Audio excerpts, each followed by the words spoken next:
থেকে একটা অনুরোধ হলো যেটার জন্য ভিডিওটা বানানো কালকে আজকে মাঝরাত থেকে শুরু হয়ে যাবে এটা প্রুভ করার জন্য অনেক মানুষ তারা ভিডিও স্ক্রিন থেকে আমি ইমোশনাল বটে কারণ যখন আমরা গরুচোর গমচোর স্লোগানের পর এবার রাজনীতিকে আলবিদা জানালেন সুপারস্টার দেব।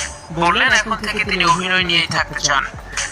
অবশেষে জল্পনার অবসান, রাজনীতির পিচ্ছিল পথ ছেড়ে নিজের চেনা গ্ল্যামার জগতে ফিরে যাওয়ার চূড়ান্ত সিদ্ধান্ত নিয়েছেন টলিউড সুপারস্টার দেব। সাম্প্রতিক বিধানসভা নির্বাচনে তৃণমূল কংগ্রেসের অভাবনীয় বিপর্যয়ের পর আর রাজনীতির ময়দানে নিজেকে জড়াতে চাইছেন না দেব। এবার থেকে তিনি শুধুমাত্র সিনেমা এবং অভিনয় নিয়ে ব্যস্ত থাকবেন। সামাজিক যোগাযোগ মাধ্যমে দেব নিজেই এই কথা জানিয়েছেন। 2026 নির্বাচনে তৃণমূলের ভরাডুবির পর থেকে দলের অন্তরে ও বাইরে নানা টানাপোড়েন শুরু হয়েছে। জনরোষের মুখে পড়তে হয়েছে বহু তারকা নেতাকে। দেবের ক্ষেত্রে